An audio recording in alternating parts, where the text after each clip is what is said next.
Now, let's touch on some other stories. Co-chair of the Ghana Extractive Industries Transparency Initiative, Dr. Steve Mantel, has advocated for the use of the beneficial ownership disclosure data to demand accountability from both government and companies in the extractive industries. Speaking at a dissemination workshop on the 2020 Mining, Oil and Gas Report, Dr. Mantel said such a reporting requirement would help tackle corruption, among others. Pious has more.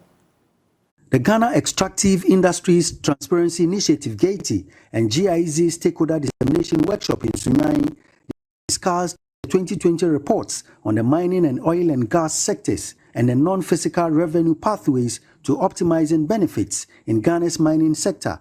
Co-chair of GREDA, Dr. Steve Mantel, notes that transparency and accountability in the payments and revenues in the extractive sector have been deepened since Ghana signed on to the EITI in 2003. He, however, said other teething issues like corrupt acts and unaccountable revenue collections could be managed with the use of beneficial ownership disclosure data. One of the ways of reducing corruption, tackling illicit financial flows, transfer pricing, and under-invoicing in the extractive sector, among others, is to use beneficial ownership disclosure data to demand accountability from both government and companies. Beneficial ownership is a new reporting requirement and was introduced in 2019 by the EITI to encourage more relevant, more reliable, and more usable information, as well as provide better linkages to wider country anti-corruption reforms. GREDA's intervention through advocating fiscal reforms, especially with respect to royalties, corporate income tax, among others, has resulted in savings of about $713 million in additional revenues to the state. To ensure the prudent use of mineral royalties to benefit communities. As we produce the reports on mining sector in particular, we find that in most of the mining communities, their share of mineral royalties are used on recurrent expenditure items, such as garbage collection, painting of office buildings, stationery, and stuff like that. Now, if you continue to use revenues derived from non-renewable resources in this manner, chances are that you continue to mine for over a century and will see no real benefits. So going forward, our suggestion or recommendation is for the state to develop some guidelines to ensure that community share of mineral royalties are put to prudent use. Bono Regional Minister Justina Osu-Bahini stressed the need for a lot more to be done to curb illegal extractions for sustainable development. Pious Joy Business, Sunyani. The Ghana Real Estate Developers Association, GREDA, has bemoaned the increasing cases of money laundering activities in Ghana and West Africa. According to its Executive Secretary, Sami Amegaibo, money laundering activities are gradually creeping into the real estate industry in Ghana. It's therefore urging property developers to make extensive research on clients to help combat this menace. Now I want to bring you to a very sensitive issue that is creeping into the industry. It has to do with money laundering. Money laundering is gradually creeping into our industry. Last year, November 26 precisely, I participated in a workshop in Senegal under Giaba, which is a sub of FATF, which is interested in fighting money laundering worldwide. And at that meeting, it came out clear that West Africa is experiencing a creep, an insurgence of money launderers into our industry. And for that matter, it is important that all of us take part in the measures or the mitigating measures against money laundering in our own interests. And then also beneficial ownership. We need to be careful as estate developers and property sellers that the issue of beneficial ownership is critical these days, and that there's a requirement on us in the process of selling our properties, to take adequate information on the people we sell properties to as part of the measures in fighting money laundering. As part of measures to provide a seamless service delivery to all its customers across the world, Access Bank PLC has launched the U-Invest campaign. According to the bank, the campaign will provide corporate entities and traders opportunities to use products of the bank in different countries. There is more in this report.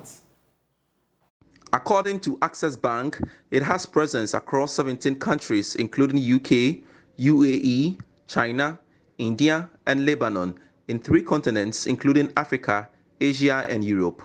This, the bank says, makes it easy to implement the U-Invest campaign successfully. James Bruce is the Executive Director, Wholesale Banking at Access Bank Ghana. U-Invest to our customers means that once you have a relationship with us as a customer, wherever we have a presence, which in this case over 700 locations and 15 countries in Africa and the Middle East, we treat you as one customer. So you become a one bank name across the 17 countries. Our footprint, I think Pearl has alluded to it already. All our corporate customers and our commercial banking customers also enjoy the benefits of that.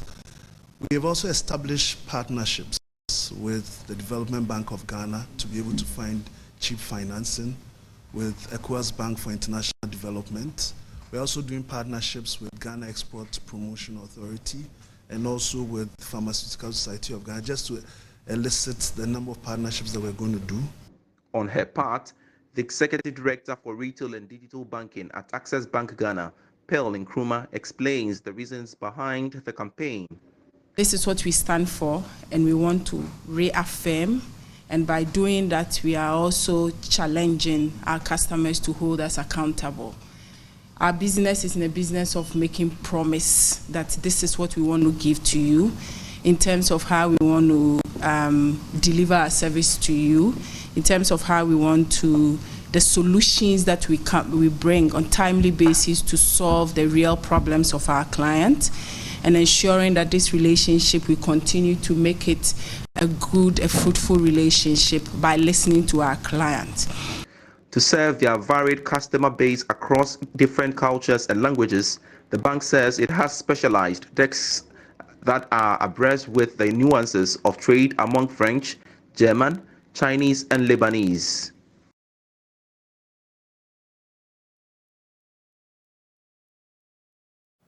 Now, the African Continental Free Trade Area, established in 2018, is a trade between 54 African countries that aims to create a single market for goods, services, and people. Ghana was one of the first countries to sign and ratify the AfTA agreement. But has the single market benefit the country? Thankfully, tomorrow the UPSC Law School, in collaboration with Ishmael Yamson and Associates and Sam Okujeto and Associates, will launch a report on Ghana's AfTA preparedness. And thankfully, we've been joined in the studio by a lady and a gentleman. First off, Juliana S.L. Akom, management consultant with Ishmael Yamson as an associate, and Pev Sibao Ofori Ampoma, lawyer, finance, and investment professional with Sam Okujeto and Associate. Gentleman and a lady, thanks so much for joining me on the marketplace. First off, give me an overview of the entire AfTA program or agreement we've signed onto since 2018, Pev Sibao. Okay, so maybe just a quick overview of AfTA itself. Started a long time ago, somewhere in 1980, with Lagos Plan of Action. We've come all the way to Kigali in 2018, when it was signed that AfTA should be established. Since then, the Secretariat has been established in Ghana. So Ghana is a proud host of the African Continental Free Trade Area Secretariat. But in terms of Ghana, there's a lot that has gone on already. There's a lot of committees have been set up, including an interministerial committee that is to look at the implementation of AfTA. There are other committees that are working to ensure that local businesses benefit from AfTA. There's a national action plan for AfTA, and in the action plan they have an extensive view of what is supposed to be done. We've come quite far. Ghana placed its instrument of ratification in 2018, so we were one of the first, in addition to Kenya, to actually put our instrument of ratification on the table when AfTA was signed, as an indication that we were ready for business in Ghana. So we've done quite a lot, but there's still a lot to be done in the country. in terms of legal and regulatory policy review framework to ensure that it aligns properly with AFTA, but also institutional framework and an economic framework that has to work in tandem to ensure that AFTA works. At least from 2018, there's some work been done, but there's still more to go. All right, so Juliana, tell me about this report you intend launching tomorrow. What about that? Yes, thank you very much. So this report is a 3-chaptered report where we do a comprehensive review of Ghana's legal, policy and regulatory framework as relates to the implementation of AFTA. The report has been couched in a way that it caters to all audiences. So we provide details of the background of the reports essentially, and then we talk about the AFTA agreement itself, and then we delve deeply into Ghana's implementation of the AFTA. Great. So, Percival, now I want to know the key highlights of the report. I know, yes, tomorrow is going to be a big day for us to know what's entailed in that report, but tell me, give me a highlights. Okay. So, let me pick up from what Juliana said. So, we've covered at length what the AFTA structure looks like, when you pick at from it from a structural point of view. We've also looked at how it assimilates into Ghana's legal. Remember, the report covers legal, policy, and regulatory framework. There are some limitations in the report. We don't cover everything because we can't do that. Definitely. But the report will cover that. In particular, how that report, how AFTA is going to assimilate itself into Ghana's laws. International laws are not automatically binding on people in Ghana and therefore do not have a standing in the courts, but they have to be assimilated one way or the other. And there's a constitutional provision, constitutional mandate that is laid out in Article 75 that allows that to happen. And then when that happens, what's going to happen as the interplay between AFTA provisions and our own local laws? What's going to happen, for example, with the GIPC law, the restrictions on, for example, certain sectors, minimum capital requirements, what's going to happen and all these things? We've covered some of it. We've chosen a couple of industries to look very closely at those industries and what those laws actually interact with AFTA. We've also looked at the judiciary regime that is supposed to foster law enforcement or enforcement of trade laws in Ghana. We've looked at the tariff system in Ghana and what our obligations are towards AFTA, in particular what the principles of AFTA is and what they are going to implement in Ghana. We've looked at it vis-a-vis the laws of Ghana and how Ghana can actually amend its laws, review its laws, or change its policies in order that we will be more suitable to accept AFTA and benefit from AFTA, but also being mindful of the impact it will have on the local industries as we have more companies also opening our markets coming in. So we've looked at all these things and they are contained in the report. All right, so beyond this report, where next? Where are you taking it?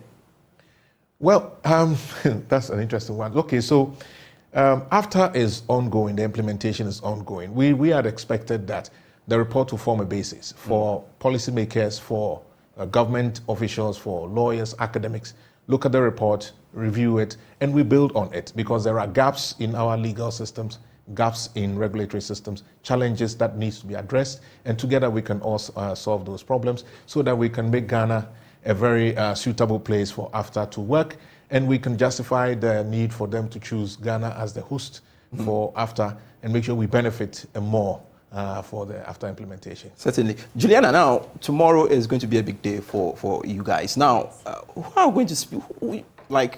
How many people are we expecting? Business groups? Who are the speakers, basically? Okay, so we have a number of distinguished speakers coming. We have a representative from the AFTA Secretariat. We also have the the coordinator from the National Coordinating Office who will be there. Okay. What time is it starting? It starts at 4:30 p.m. Great. At the UPSA auditorium. All right. Any final words you want to add to? Well, I would like to invite, I'll use your medium if I'm allowed to. I'm a lawyer, so I'm very careful when I'm talking about intellectual property, but I would like to use your medium to invite everybody, all Ghanaians, AFTA concerns as all, concerns the business community, concerns individuals. So as many as can pop into UPSA are welcome to come and see the launch. Thank you. Great. And so there you have it. Tomorrow is certainly going to be a big day for all of us, especially in relation to this AFTA report being launched at the UPSA. You've got to make your way there. We'll follow up and, of course, keep you updated in our subsequent bulletins. Thanks so much for joining us, ladies and gentlemen. All right. Now, sand winning is one of the new businesses practiced by some business tycoons across the country and in the Volta region, especially the southern parts of the region, which has for some years now become a major business for contractors and even landowners. Now, the contractors involved in the business are currently undergoing a one-week land reclamation exercise at the Poglu in the Ketu South municipality. The companies, namely H2KA Limited, Volta Marbles, Rocks Quarry Limited, and Ridge Arrow Limited, have been weighing sand in the Ketu South legally for some time now and had to reclaim the over 60 acres of land destroyed by the sand winning. Ivy Setoji has more. The above-mentioned companies and other companies had extracted these sands to meet the growing demand for construction materials, leaving behind a scarred landscape and depleted ecosystems, but realized the urgent need to reclaim the lands dug during the sand winning processes. The over 60 acres of land, according to the CEO of H2KA Limited, Hupotik Peli Kofi Adani, even though were not all used by their companies involved in the sand winning, saw the need to reclaim all the lands in the areas to pave the way for other developmental projects like vegetable farming. We commenced the reclamation exercise. And you can see it. Some of the pit doesn't belong to us. They said we created a pit and we are degrading Pious land. And the petition they wrote is 85 signatories. And some among the 85 signatories, we have some of them who created this pit. See this place, that's a rice farm over there. That shows that the land is so fertile. So many things that they can bring, like beans. Yeah, we can put beans on it. Okra, a lot of things. You can see okra behind us. Pepper, we can do a lot of vegetable, especially vegetable. So those are the things we are going to, after the reclamation, those are the things we are going to do. Mr. Hupoti said Ketu South does not have clan lands, but rather family lands, which have been given to the contractors. Because lands belong to all of us. It doesn't belong to an individual. However, we do not have stew land as an airways. We don't have it. He said there is a need for all companies involved in the legal business of sand winning to make sure that all lands are reclaimed properly for other activities, especially for agricultural purposes. Joshua Agbo Samuel with Volta Marbles and Rocks Quarry Limited, who is one of the contractors involved in the reclamation, was excited about the exercise and hopes that it continues to give relief to people involved. As you can see, the feeling is great because it has been our concern, but this is not the first time reclamation is being carried out on this land. Few months ago, we did a reclamation. The feeling, as I said, is very great. If you scoop or you mine and then after that you reclaim the land, you yourself, you'll be having a positive energy, knowing very well that what you have taken out, you will feel it back for the next generation to also come and then benefit from.